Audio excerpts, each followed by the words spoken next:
"Melissa, the card isn't working. I can't get home like this. Fix it now," my husband shouted over the phone, stuck at the hotel. When I was in college, I lost my parents in an accident. I had to work several part-time jobs just to pay for school and struggled a lot. To turn things around, I followed a friend's advice and started a business. Even though it was hard, I focused on work, and the company started growing. Now, I'm the vice president and help run the business. While many of my friends were getting married and starting families, I began thinking about my own happiness. When I met my husband, we clicked right away and got married just 4 months later. But after the wedding, he stopped working and said he'd be a stay-at-home husband. I've been asking him to at least work part-time, but he refuses. One day, I noticed my credit card was gone. My husband had taken it to go on a trip with his parents. I tried calling him many times, but he wouldn't answer. When I finally reached him, he said, "Don't bother me while I'm spending time with my family. Something you can't do, understand?" I smiled and replied calmly, knowing that his actions would soon catch up with him. My name is Melissa Rauch. I'm 31 years old and the vice president of Adventure Company. Today, I'm financially stable, but it wasn't always this way. During my time as a student, life was really tough. My parents were killed by a car when I was in school, and that loss turned my world upside down. I had to figure out how to pay for my tuition, and despite scholarships and part-time jobs, it wasn't enough. I was constantly working, attending classes, and barely getting any sleep. One day, my classmate Kyle Walker came to me with an idea. "Melissa, let's start a company together.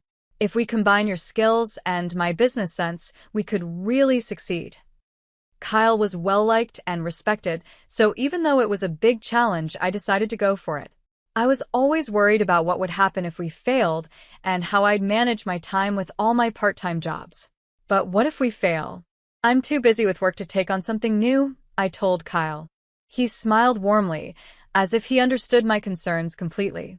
Then I saw a determined look in his eyes. "Don't worry, we'll succeed," he said confidently. His words, full of assurance, gave me comfort, and his energy made even the hardest things seem possible. At that moment, I felt the need to change my life, so I agreed and we started a business while still in university. In the beginning, it was tough. Banks often turned us down for funding, making it hard to get started. Hiring was another big challenge. As a small company, it was difficult to attract talented people. Even though we placed job ads, only a few people applied, and finding the right candidates was hard. But Kyle stayed calm, giving smart advice that helped us build a stronger team. Slowly, our company began to grow. Kyle and I developed a deep trust as we faced these challenges together, and we became strong business partners. As time went on and I turned 31, I realized that I had dedicated almost all my time to work. I didn't regret it. I worked hard to pay for school and support myself, and I'm proud of the company we built from scratch. The business is successful, and after 7 years, we've grown a lot in both employees and revenue. However, as I watched close friends getting married and starting families, I started to feel like my life was only about work.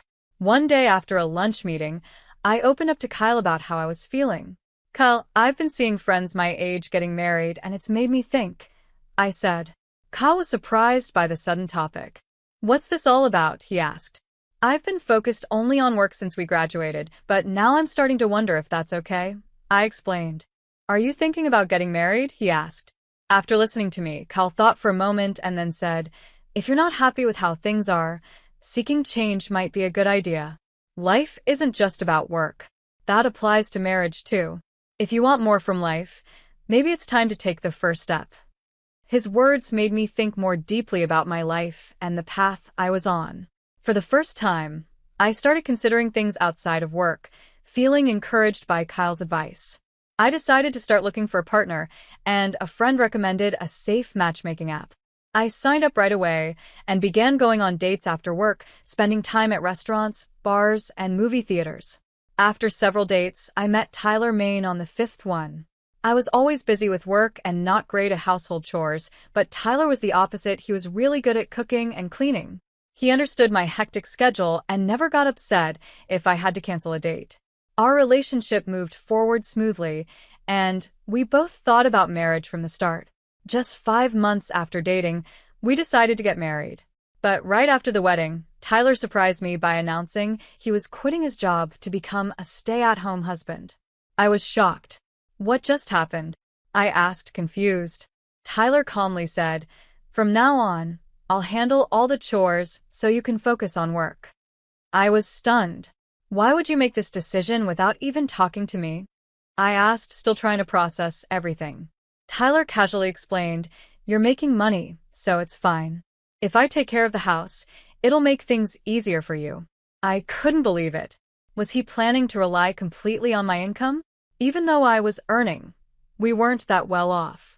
"You should at least get a part-time job," I suggested, but no matter how much I tried, he refused. "No, I'm done working for a company. If you're making money, that's enough." I was dumbfounded by how selfish he sounded, but as a newlywed, I didn't want to argue. To make things worse, he also started asking me to send money to his parents. "Family helps each other," he said.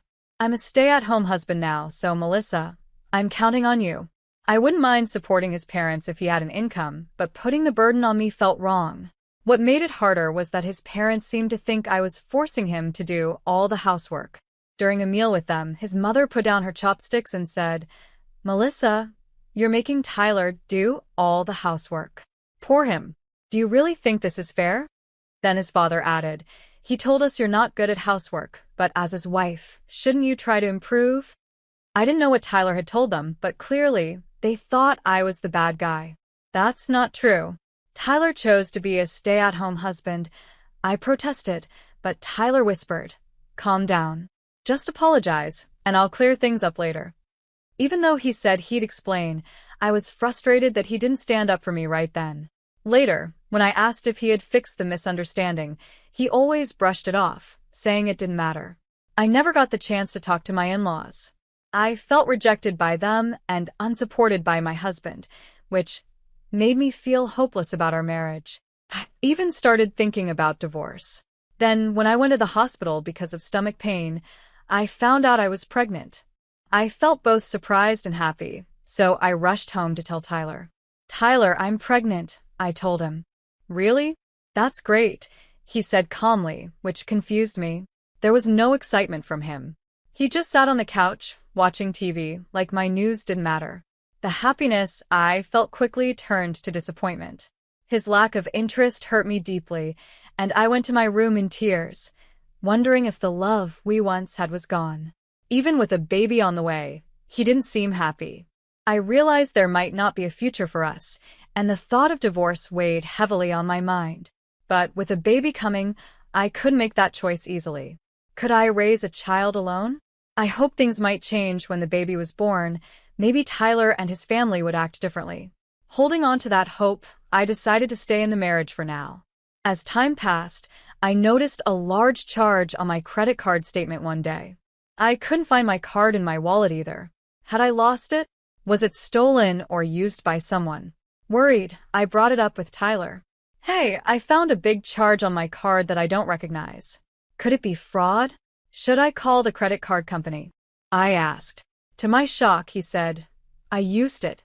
It's not fraud, so don't cancel it." Apparently, after quitting his job and running out of savings, he had secretly taken my credit card and started using it without telling me. This, even though I was already giving him money for groceries and household expenses. "Why did you use my card without asking? And what did you buy with so much money?" I asked. "It's my right to spend it on whatever I want. I just need some money for myself," he shot back. "Then get a job and use your own money," I replied. But this was a conversation we'd had many times before. No matter how much I begged or got angry, he refused to work. The man I once thought would help support us was now barely cooking, mostly ordering takeout, and hardly cleaning the house at all. When I complained about the situation, he got angry. "You're the one making the money, so what's the problem? I'm your husband, and I'm doing the housework as a stay-at-home husband. I have the right to at least that," he shouted, then stormed out, saying he was going back to his parents' house. I was filled with anger and sadness over his actions. Aren't families supposed to support each other? I'm pregnant, but I'm starting to doubt how much he cares about our future as a family. I worked hard to build the career and income we have now. Just because we're family doesn't mean he can make big purchases without talking to me first. I took deep breaths, trying to calm down and hold back my tears and frustration. Later that night, he suddenly came back home with his parents. The door flew open, and I stood up in shock. His parents rushed in and immediately started blaming me. "It's because you forced Tyler to do all the housework that he's been neglecting his duties," they accused. "As a woman, you should be doing the cooking, laundry, and cleaning. Don't use work as an excuse to slack off." I was already feeling unwell from the pregnancy, and hearing this made my anger boil over. I had already decided to get a divorce, so I couldn't hold back any longer. "That's not true. Don't act like you know what's going on when you don't," I shouted. "You'll regret it if you keep treating me like this." They looked shocked by how cold I sounded, but I realized there was no point in arguing with them. My husband had misled them, and even when I explained that he wasn't working, they didn't believe me. So I decided to stay quiet. I had a strong feeling they would regret this later, but in that moment, I felt the deep sting of betrayal from the man I once thought would protect me. Then, my mother-in-law pulled out some papers from her bag and slammed them onto the table. "If you don't reflect on your actions, we're demanding a divorce. Sign this and be done with it," she said. I stared at the papers, shocked. I never thought they would bring this to me, especially since I had been planning to ask for a divorce myself. Thinking this might turn into a court battle, I grabbed the pen. My hand was trembling so much that it was hard to hold it, but I forced myself to sign the papers. "There, it's done," I said, my voice cold. My husband and his parents left after that, but I suddenly remembered I forgot to ask for my credit card back. A deep sense of despair washed over me. Then, out of nowhere, a sharp pain shot through my abdomen, far worse than anything I'd ever felt. I collapsed onto the floor. My breathing quickened, and sweat poured from my body. My vision blurred, and the unbearable pain left me numb. I tried to say, "What's happening?" but the words barely left my lips. With each breath, the pain grew worse, and my body felt out of control. I struggled to pull myself across the floor, desperately trying to reach my phone.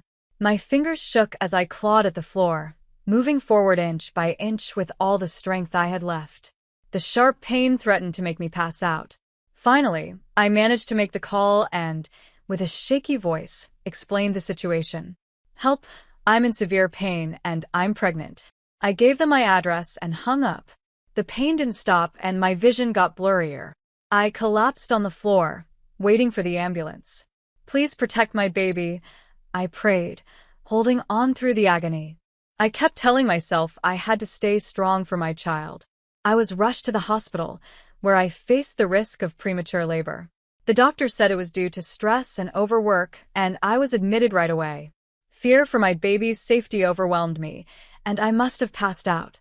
After being in a coma for 6 days, I finally woke up in the hospital room. The pain had eased, and my body felt more relaxed. I immediately checked my belly and felt relief that my baby was still there. I took a deep breath, comforted by the quiet room and the soft light coming through the window. As my memories came back, I remembered the terrible pain, the ambulance ride, and the fear of losing consciousness. I was grateful to be safe and alive, but then my thoughts turned to my husband. I needed to contact him. I grabbed my phone and called him, but he didn't pick up. I had given his contact information to the paramedics when I was brought to the hospital, but I hadn't heard from him. I kept trying, and on the 5th call, he finally answered. His voice sounded strange, and the connection was bad. "What do you want at this hour?" he asked. "I was rushed to the hospital for signs of premature labor. It happened after you and your parents left," I said, asking him to bring some things I needed. His response shocked me. "That sounds tough, but I'm overseas right now, so I can't help." "Overseas?" I asked, stunned. "I'm on vacation in Germany, spending time with my parents. Don't bother me. I'm fulfilling my filial duty, something you can't handle," he replied. I was speechless. How could an unemployed man afford an overseas trip? He kept talking about his duty to his parents, so I guessed he must have had some other source of money. With my voice shaking, I simply said, "Got it," and hung up. Afterward, I went to the hospital gift shop, bought some stationery and an envelope, and made a phone call to someone. The next day, my husband called in a panic, saying, "The card's not working. I can't get home like this. Fix it right now," he demanded. I canceled the card. I replied calmly, though inside, I was boiling with anger. "What?" "I can't pay for anything." "What are you going to do about it?" he asked, sounding desperate. "That's your problem," I answered firmly. "This isn't just my problem. I'm still your husband," he shot back. I couldn't help but laugh. "What's so funny?" he asked, clearly confused. "Our marriage is almost over. The divorce process is already underway," I said, and his tone suddenly became tearful. "Please, just let me use the card temporarily so I can get home." "I'm begging you," he pleaded, but I felt nothing. "Figure it out on your own. You're no longer my concern," I responded coldly and hung up. 6 days later, my friend and the company president, Kyle, came to visit me. "Don't worry about work. Just focus on resting for now," he said. I smiled and replied, "It's the first time I've done absolutely nothing like this." Just then, the hospital room door burst open. My ex-husband and his parents, fresh from their overseas trip, stormed in. The moment he saw me, my ex-husband yelled, "What have you done?" "I had to borrow money from a friend just to get back home." His mother screamed, "This is unbelievable. How could you put us through this?" His father joined in, shouting, "Our son's carefully planned trip was completely ruined." Their fury exploded in front of Kyle and some people passing by, but I remained calm. "He paid for the trip with my credit card without my knowledge," I said. The mood in the room changed instantly. My in-laws exchanged shocked and confused looks, as if they'd just been struck by lightning. I continued. "Right after we got married, he announced he would be a stay-at-home husband and quit his job, but he's barely been helping with the housework." The room went silent, and I could see the distress on my in-laws' faces. "What?" "Tyler isn't working? That can't be true. He told us he had a job," my mother-in-law stammered, her voice shaky and filled with worry. My father-in-law looked at me, his face showing a mix of shock and disappointment. "The truth is, he's been unemployed the whole time, and I've been the one supporting the household," I explained. Hearing this, my in-laws turned to my ex-husband with disbelief in their eyes. They looked betrayed and deeply disappointed. My mother-in-law pressed her lips tightly together, while my father-in-law clenched his fists in anger. My ex-husband couldn't meet their gaze, staring at the floor under their piercing looks. At that moment, Kyle spoke up. "Mr. and Mrs. Maine, I have something important to discuss with you." "I'm the CEO of the company where Melissa works," Kyle began. "Through our conversations, I've learned that Tyler has been unemployed and Melissa has been the one supporting the household financially." As Kyle said this, my in-laws' faces showed shock and disbelief. He calmly handed them his business card and showed them the company's website. They took the card, their hands trembling as they looked at it. The truth was undeniable now, and their expressions turned to astonishment and confusion. "Our company is also a key client for a major project at Mr. Maine Workplace," Kyle continued. "But we cannot continue working with unreliable partners. This can't be happening. What will happen to the project?" "Tyler, how are you going to explain this?" my father-in-law stammered, barely able to speak. He looked crushed. My mother-in-law buried her head in her hands, pale and in disbelief. "How did it come to this?" she murmured. Tyler, now desperate, grabbed my hand tightly. "Melissa, please help me. I want to make things right," he pleaded, his eyes filled with fear and desperation. His hand trembled, but given how he had ignored me and done as he pleased in the past, I wasn't surprised to see him begging now. "It's too late. I can't forgive what you've done, and this is the end," I said firmly, pushing his hand away. "Please help me," he begged, dropping to his knees on the floor. At that moment, Kyle presented some important documents. "Can you still say the same thing after seeing this?" he asked. The papers revealed an investigation Kyle had quietly conducted into Tyler's actions. They showed how Tyler had lied about sending money to his parents and had been recklessly spending my income. "I can't tolerate anyone hurting a valuable business partner," Kyle said, his voice calm but filled with resolve. "I've already spoken with our lawyer. You should prepare to compensate." Kyle delivered this news with a polite but firm smile, leaving my ex-husband and his parents in shock. As I lay in my hospital bed, I felt an overwhelming sense of gratitude and relief for everything Kyle had done for me. Since that day, the stress has lifted.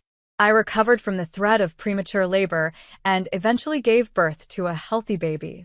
My heart is filled with both joy from the birth and the exhaustion of childbirth. Kyle and my colleagues even visited to celebrate, and since being discharged, I've been enjoying peaceful and fulfilling days. I moved into a new apartment that Kyle had arranged for me, thanks to his thoughtful care.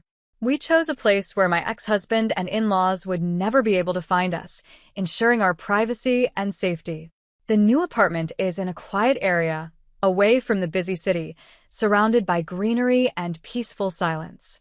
It's the perfect place to enjoy nature, whether for a walk or just to relax. Here, my baby and I are starting a new chapter in our lives. With this fresh start, I feel both excited and nervous, but having supportive people around me has made things much easier. A few weeks have passed since I gave birth, and I'm currently on maternity leave, enjoying peaceful time with my baby. Kyle visits us regularly, bringing essentials and offering words of encouragement. One day, he came by again with new supplies. As he saw us, he asked, "Melissa, how are you feeling? The baby looks healthy, and that's what matters most." "Thank you, Kyle." "We've made it through because of your support," I replied, grateful. After inviting him inside, I gently laid the baby in the crib and made him a cup of coffee. Looking slightly serious, Kyle said, "I need to talk to you about your ex-husband and his parents." "Is something wrong?" I asked. Kyle explained that he had been keeping an eye on them to make sure we were safe. "They sold their house to pay the compensation and are now living in a rundown apartment. Your ex-father-in-law lost his job, and all four of them are working nonstop," he said, placing some papers on the table. He went on to tell me that my ex-husband is now doing hard labor at a construction site. His laziness from when he was supposed to help with housework is causing him problems at work, and he's often scolded. He's finding it tough to adjust to his new job.